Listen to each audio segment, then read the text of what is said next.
Exactamente, dijo lo mismo. Estamos de vuelta en Tolerancia Cero y tenemos una pregunta que se inauguró esta semana, el monumento del 27F, y la pregunta es bastante sencilla, no queremos adornarla con nada, queremos mostrar el monumento, ahí está, y la pregunta es súper simple, ¿le gustó el monumento del 27F? ¿Sí o no? Usted nos contesta como ya sabe, al sitio web que tenemos de Tolerancia Cero. Estamos con dos historiadores acá en la mesa, Gabriel Salazar, quien ha estado aquí antes, Joaquín Fermandoa, perdón, que no ha estado nunca en Tolerancia Cero. Gracias a los dos y bienvenidos. Queríamos ponerle un poco de contexto, de mirada, de histórica, de saber si es que lo que estamos observando es un episodio o es un hito. Si es una anécdota, esta manifestaciones, movilizaciones, Gabriel lo ha venido a explicar aquí varias veces, o estamos observando algo que es irreversible y que eventualmente no sabemos cómo va a terminar, pero que no es lo mismo que había antes. Y por eso queremos agradecerles a ambos que estén acá y pongo la pregunta arriba. ¿Esto es un episodio de la historia o es un hito que eventualmente tiene un antes y un después para siempre? Buenas noches. Hola, Joaquín. Es una transformación, es un proceso, decimos los historiadores. No hay un cambio abrupto, no creo que lo haya. El país está bastante asentado, pero se está cuestionando lo que el desarrollo de estas últimas 3 décadas, yo lo cifro en las 3 últimas décadas que han sido como bien decisivas, y donde el país para algunos ha sido modelo, para otros antimodelo, pero la idea de un modelo, de que las cosas han mejorado, que han cambiado, es lo que ha permitido también este cuestionamiento y que tiene una tradición muy clara en la República moderna. Las sociedades no soportan mucha normalidad por un tiempo indefinido. Vienen estos estremecimientos y eso lo estamos viendo ahora. Ya, pero eso da la sensación, o uno lo podría entender como que... Un tiritón nomás. Claro, como que es una suerte de Es que, acostumbramiento Fernando, a la moda. Y no podemos predecir. Yo pienso que se va a encauzar esto en un momento dado, habiendo transformado en parte al sistema. Y esa ha sido la tradición de la democracia moderna cuando se ha consolidado y ha podido avanzar. Si viene un cambio más sísmico, más un terremoto político, la democracia va a sufrir de todas maneras, porque no estamos en un país con gran solidez democrática, aunque tenemos alguna tradición democrática. ¿Tú qué dices, Gabriel? Bueno, yo diría que estamos viviendo un periodo muy particular, ¿no? En el sentido de que los procesos históricos a veces tienen un anverso y un reverso, ¿no? La historia no es un proceso unilineal, sino que puede tener estratos, niveles, profundidades, superficies, como decía Brodel, ¿no? Hay una historia superficial que es puro humo histórico. La historia eventual. Decía él, ¿no? Una historia. Yo creo que estamos precisamente viviendo un periodo en que tenemos por arriba el humo histórico de los políticos, ¿no es cierto?, de las elecciones, de todas estas confrontaciones, esto de rascarse el uno al otro para sacarse la interioridad, si es que hubiera alguna, y por otro lado un proceso profundo a nivel de más bien cultura ciudadana, que se viene desarrollando ya hace bastante tiempo en Chile, décadas, y que ha continuado explotando de a poco, sobre todo a partir del 2001, cuando se inició con el mochilazo de los estudiantes secundarios, y ha venido increciendo desde entonces. Pero lo interesante de esto es que los problemas profundos que se están de alguna manera, digamos, percibiendo, construyendo para resolverlos desde abajo, no están siendo planteados arriba, ¿no? Por los políticos, por ejemplo. Los políticos pareciera que no tienen idea de lo que ocurre por debajo de ellos, subterráneamente. Déjame preguntarte una cosa, y también Joaquín o Fernando, que se metan acá.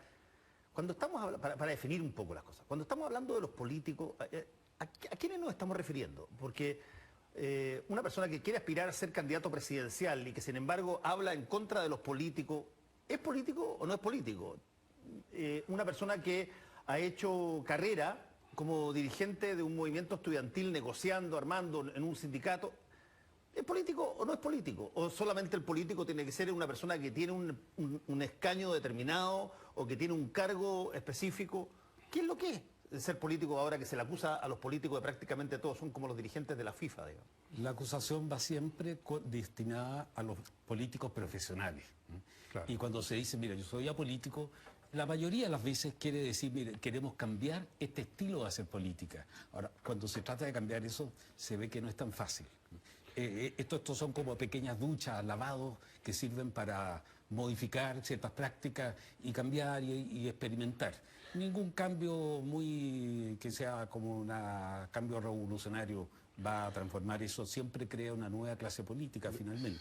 De hecho, eso era una de las cosas que conversábamos recién con Andrés, que le dijimos, o le dije yo solamente, que esto de hablar de la nueva política forma parte de la vieja política. O sea, siempre en la vieja política llegan unos tipos nuevos que todavía no han entrado a transar, que no están todavía con cargo, que están recién haciendo sus primeras armas, y obviamente que pueden mostrar esa pureza que deriva de su virginidad, en definitiva. Pero luego, si van a hacer política en serio, van a tener, por necesidad, salvo que digamos que se tomen el poder, digamos, pistola en mano, y aún así van a tener que transar con alguien, van a tener que negociar con alguien, ya sea para mantener las cosas como están o para cambiarlas. En los dos casos tienen que entrar a negociar, tienen que entrar a tomar en cuenta lo que opina el del lado, lo que opina el de más allá, incluso lo que opina el adversario.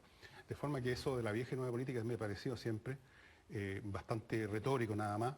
Tiene un valor en el sentido de que sirve como para despertar de nuestros pecados de la semana con la prédica del domingo, pero no mucho más que eso, creo yo. Ahora, volviendo al tema que les plantea Fernando, yo creo que hay ciclos históricos, efectivamente, que tienen una duración, que a veces está asociada un poco con los cambios generacionales. Los sistemas, cualquiera que sea el orden social, acumula externalidades, acumula conflicto, acumula tedio, por último. Yo me acuerdo que hay un libro de historia re viejo que leí, que el historiador, creo que era Thiers, que es un historiador francés del año de Ñauca, y simplemente definía un periodo diciendo Francia se aburría. Como se aburría, entiendes tú, empezaron a buscar qué cosas hacer, empezó a venirles una inquietud. Bueno, eso parece una lecera, pero no es tan lecera. Y yo creo que estamos entrando a otro ciclo histórico que va a ser que fue precedido, se podría decir, por el gobierno de Sebastián Piñera, típico gobierno que trata de ser reformista cuando un ciclo está terminando, trata de componer la cosa de adentro. Y vamos a entrar a un periodo de conflicto, que ya entramos, que va a dar como resultado lo que tú llamas transformación, algún nuevo tipo, mayor o menor, de cambio de orden social. Yo creo que vamos a un nuevo orden social por las razones que decía aquí Gabriel Salazar, en el sentido que han habido cambios muy de fondo, que no se pueden simplemente procesar como de costumbre, van a tener que manifestarse en la estructura institucional del país, creo yo, Gabriel. Sí, yo creo que es importante al día de hoy reconocer que hay dos tipos fundamentales de política, de acción política, ¿no? Porque está la política por representación, que gira en torno al Estado, que se somete a la Constitución vigente, que tiende a la profesionalización de esa acción política representativa, y que es la de los políticos. Lo que la gente dice es la política de los políticos, de los partidos políticos, los parlamentarios, los candidatos, etc. Pero ese es un tipo de política, yo creo que es la que está en crisis al día de hoy, notoriamente, ¿no? Y por otro lado tenemos una política que podríamos llamarla la política por soberanía, que es la que hace la ciudadanía como una expresión colectiva de su voluntad, ¿no? Y que no siempre se manifiesta porque el sistema de los políticos, ¿no es cierto?, por lo menos en Chile, ha aplastado esta política por soberanía, incluso ha dado vuelta. Los representantes de la soberanía se han apropiado, usurpado la soberanía y han dejado a los soberanos solamente en condición de peticionistas y protestantes, ¿no? Que es una condición degradada de la condición del ciudadano. Entonces hay dos tipos de política, por eso yo creo que hoy día, como decía al comienzo, sería bueno retomar por ahí también el diálogo, estamos viviendo una historia superficial, ¿no?, de los políticos y toda la parafernalia que ellos habitualmente tienen. Pero está la historia profunda que está expresando la voluntad ciudadana, la soberanía ciudadana y los problemas que ésta quiere plantear y las soluciones que quiere plantear. Yo creo que hay problemas de fondo que la ciudadanía quiere resolver y que los políticos lamentablemente no recogen, ni están en condiciones, ni quieren resolver. La Asamblea Constituyente es apenas un aspecto de lo que hay que cambiar. Sí, pero pero yo añadiría a lo que dice Gabriel de que el alimento que viene de la gente, de la masa de la población, tiene que pasar por un sedazo que es la deliberación. Y la deliberación tiene que ver esencialmente con la clase política. Cuando no la hace aquí, cuando no la hace así, alguien la secuestra y termina siendo también una suerte de clase política escondida. Es cuando se prohíben los partidos políticos, aparecen los partidos de corte que tienen el problema que son invisibles e impredecibles en quién pertenece a qué. Entonces, en todo momento de cambio importante, estremecedor, la gente al comienzo está contenta, pero rápidamente comienza también la queja contra los de arriba, contra los políticos. No hay sistema en donde no se produce eso, y en la democracia es más visible eso. Pero perdón, la soberanía ciudadana consiste precisamente en que la ciudadanía delibere.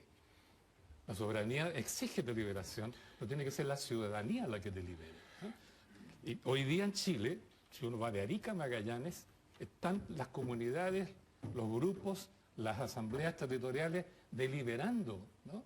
A través de Internet, a través de todas estas conexiones que existen hoy día electrónicas, la gente está deliberando. Lo que pasa es que es una deliberación que todavía no ha aflorado a la superficie, no se la reconoce como válida, no se la reconoce como soberana, y los políticos prestan oídos sordos a esa deliberación. Pero una cantidad de millones de personas de esas que están deliberando a ese nivel van a participar en la constitución de un nuevo gobierno a través de democracia representativa, en elegir senadores, diputados, y van a elegir a un presidente o presidenta de la República, y que en ese entonces, ¿cómo se desdoblan ellos?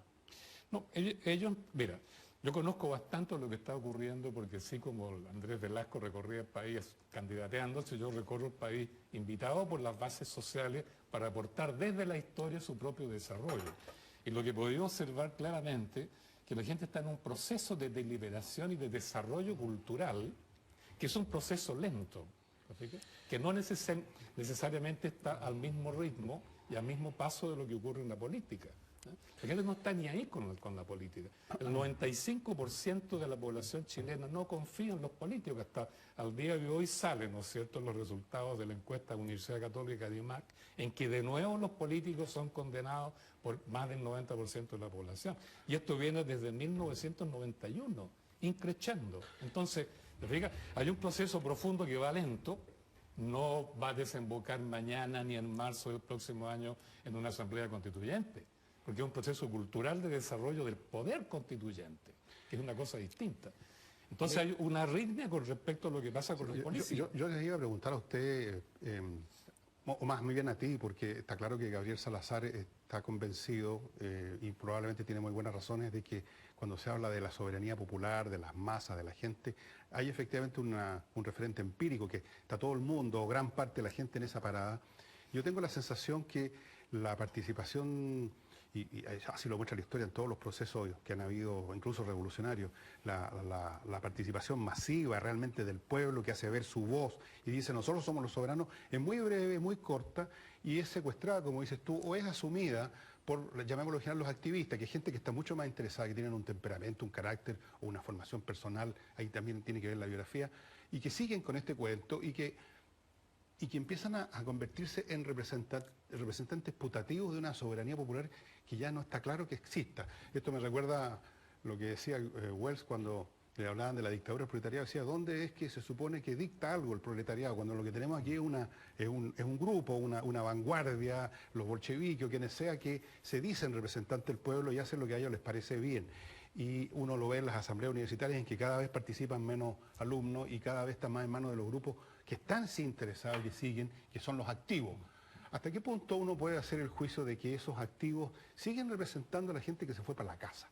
¿Hasta qué punto uno puede, digamos, girar cheques a base de esa reserva supuestamente en el Banco Central de la soberanía popular? ¿Cuán popular es, por ejemplo, ahora lo que se habla de los movimientos sociales? Tú hablabas de asambleas aquí y allá, pero ¿cuánta gente realmente participa en eso, Juan? Son los que van a las asambleas. Son los que van a las asambleas. Yo desde que entré hace 47 años a la universidad me acuerdo el asambleísmo, que termina son los que van a la asamblea. En mi universidad hasta el 71 era la izquierda, y después 72, 73 era la gente derecha la que había a la asamblea, ganaba los votos y se tomaba la universidad por orden de los estudiantes. Bueno, lo que yo veo en internet ahora, en los blogs, es la irracionalidad más total. Cuando hay racionalidad, generalmente hay una persona que escribe un artículo, una denuncia, una opinión, pero ya no tenemos ahí como el mundo, el pueblo, la sociedad, sus grupos, sino opiniones, grupos, articulaciones. Lo importante son las instituciones intermedias, que de alguna manera recojan eso, que haya una alimentación entre los dos grupos. Pero sociedad sin clase política no ha existido jamás en la historia. Nunca. Respecto a lo que tú decías, los sociólogos hace tiempo que han estudiado el fenómeno, ¿no es cierto? Y tú como sociólogo... No, no soy sociólogo, estudio sociología, que es otra cosa. Pero como colega de todas Bueno, maneras, ¿no? ok. Y medicina, y derecho, e ingeniería. Exacto. Física nuclear también. física o sea, Física pero- nuclear. Ya. No, la idea es que los movimientos sociales tienen ese problema, ¿no? Tienden a desarrollarse, deliberan, son soberanos, pero hay un cierto momento en que se oligarquizan, generan oligarquía, Hay un libro sobre generan élites, ¿no es cierto? Hay como 2 o 3 libros al respecto, hace tiempo que se han publicado. Mitchell. Ahora, el problema es cómo se combate eso, cómo se evita, y eso hoy día ya lo saben los estudiantes secundarios, porque ellos están evitando la consolidación de dirigencia, no han podido evitarlo en algunos casos, pero ellos lo saben. Por eso han generado el mecanismo de la revocación y la vocería, porque una y otra vez, ¿no es cierto?, la soberanía vuelve a la Asamblea. Eso es nuevo, eso es nuevísimo en la historia de Chile, desde el 2001 en adelante. Y esa capacidad, ¿no?, de revocar a los representantes cuando estos no cumplen con el mandato que se les entregó, ¿no? El mandato que se les entregó, ¿ah? Da lugar entonces a un mecanismo de feedback, de manera que la soberanía vuelve una y otra vez a la base. Eso es lo que está aprendiendo hoy día la juventud secundaria, la juventud universitaria y también las asambleas territoriales regionales, Magallanes, Aysén, Freirina, Calama, Pero Tocopilla, etcétera. Gabriel, si eso está establecido y tenemos una suerte de país en 2 capas, donde funciona una cosa en un lado y funciona otra en otro Exacto. lado, los 9 candidatos presidenciales representan ¿qué? No hay ninguno de ellos que sea capacidad de tener ascensor entre la primera y la segunda capa. ¿Son qué? Todos representantes de la política tradicional, incluso los que dicen que les cargan los políticos, pero sin embargo quieren llegar a los mismos puestos que ellos. Yo diría que sí, que ellos en el fondo ya están participando en la clase política, ¿no? No son voceros, ya están independizándose como representantes, ¿no? Más aún si quieren entrar como presidente al sistema definido por la Constitución ilegítima de 1980. Bakunin le escribe a Marx diciéndole el representante de los obreros ya no es obrero, planteando este tema, este problema. Ahora, la alternativa a eso, el anarquismo tampoco resultó y el anarquismo tenía líderes y su propia clase política dentro de una voluntad política, dentro de un estilo, una cultura de vida que en algunas partes llegó a arraigar. No se articuló perdón, con la sociedad. Perdón, Joaquín, pero voy a tomar un punto de lo que plantea Gabriel. Es cierto, cuesta imaginar que asambleas en distintas partes tengan una suerte de, no sé, estructura paralela a la del establecida. Que preserven su soberanía. O que representen su soberanía. Pero lo que sí es cierto es que si a uno lo hubiesen dicho hace 20 años o 30 años, que por un problema de olor de una fábrica iban a cambiar la política pública o cambiar incluso la fábrica, iba a tener que salir de ahí, iban a tomarse las cosas y que eso iba a ocurrir en el caso de una localidad por el olor, en otro caso porque tenía un aumento en el precio del petróleo y que la constante en cada uno de esos movimientos que no había sido liderado por ningún político tradicional, yo hubiese creído que eso era bastante difícil de que se diera. Esas cosas vienen de vez en cuando a lo largo de la historia, desde que la sociedad política desde hace poco más de 2 siglos comienza a instalarse en algunas partes, todavía no llega a la mitad del mundo, en donde esto pasa a ser institucionalizado. La relación de la súplica, el reclamo, la queja, la petición con las instituciones. ¿Cómo juega eso? ¿De qué manera? Eso se produce cada cierto tiempo. Y hay momentos de conformismo, en la cual aparece que no se mueve una hoja, pero luego eso, cuando hay una cierta apertura, cuando hay un pluralismo, cuando hay instituciones flexibles, se dan estos 2 movimientos. Yo creo que tenemos que tomar esto como una normalidad justamente para tener una respuesta inteligente y sabia. Ahora, O sea, ¿tú crees que es un episodio? Es una parte de una transformación. yo No digo episodio en el sentido sé, que pasó un auto por la calle, no es así. es evidente que desde los tiempos más remotos el pueblo soberano de vez en cuando se amotina incluso. O sea, no es novedad que la gente de repente emerge. En Francia, en la época de la Edad Media, habían las jacqueries que quemaban a Fuente todos, Ovejuna, y llegaba la ese caballería gran pesada y dejaba a todos otra vez en su lugar. Pero también creo que existe una acumulación histórica sedimentaria que produce cambios en las formas que esto se... O sea, no es lo mismo, por ejemplo, y a mí me llamó mucho la atención cuando empezaron los despelotes en el norte de África, no es lo mismo el motín de los campesinos franceses en la Edad Media, que se levantaban durante un mes, quemaban el castillo, mataban al señor, hasta que los aplastaba la caballería pesada. No es lo mismo eso ahora, donde por medios tecnológicos, por las comunicaciones, porque la gente está más educada y es más consciente que ese campesino que nacía en un pueblo y moría ahí mismo a los 30 o 40 años. Hay un cambio, o sea, es mucho más fuerte y este cambio en cantidad produce, ya que tú mencionaste a Marx, un cambio en calidad. Ahora, yo no estoy claro y seguro, como quizás lo está Gabriel, de que esto vaya a significar un cambio, una divisoria de agua. Pero sí creo que este es un fenómeno diferente, efectivamente, y está por verse cuán diferente puede ser. El caso de la primavera árabe es interesante porque son sociedades sin tradición de práctica democrática. Con Y mayor justamente razón, en estos pues, 2 maestro. años que llevamos vemos que se han estrellado y además algunos o muchos de esos movimientos son encabezados por otros grupos que también van a ser más radicales en el poder que los que van a desplazar. No existe la práctica democrática, es algo que se aprende a través del tiempo. Nos ha costado en América Latina. América Latina debería ser más democrática de lo que es, pero nos cuestan estas prácticas porque transformamos cualquier problema en un drama. Y el drama puede terminar en una tragedia. Estas asambleas, Gabriel, que tú haces mención y que repetidamente has mencionado, se conectan entre sí, tienen lazos comunes, pero yo me imagino que en algún momento dado, quieren canalizar cualquier cosa que ellos planteen a través de algo que sea más que la suma de las asambleas individuales. ¿Cómo se hace eso? Bueno, 2 cosas. Uno, respecto a una afirmación que tú hacías hace un rato, ¿no? Que de alguna manera sugeriste que el ejercicio directo de la soberanía por la ciudadanía es casi sinónimo de anarquía. Eso no es así, y en el caso de Chile actual no es así. En Chile, por lo menos, cada vez que la ciudadanía se ha manifestado autónomamente por sí misma, hay 2 o 3 casos en la historia de Chile, que no vamos a hablar de eso ahora, la respuesta de la clase política ha sido anarquía, ¿no? Anarquía, ¿no? Pero no es así, porque los movimientos sociales que surgen de estas rebeliones, digamos, soberanas de la ciudadanía, tienden lógica normalmente, no es una reacción puramente libertinada, por decirlo de esa manera. Tienen lógica. Hoy día, por ejemplo, te pongo 2 ejemplos. Estuve el fin de semana pasado en Chiloé, por razones que tenía que ver con la Feria del Libro, pero me conecté al mismo tiempo con las 5 asambleas ciudadanas que están funcionando en este momento en Chiloé.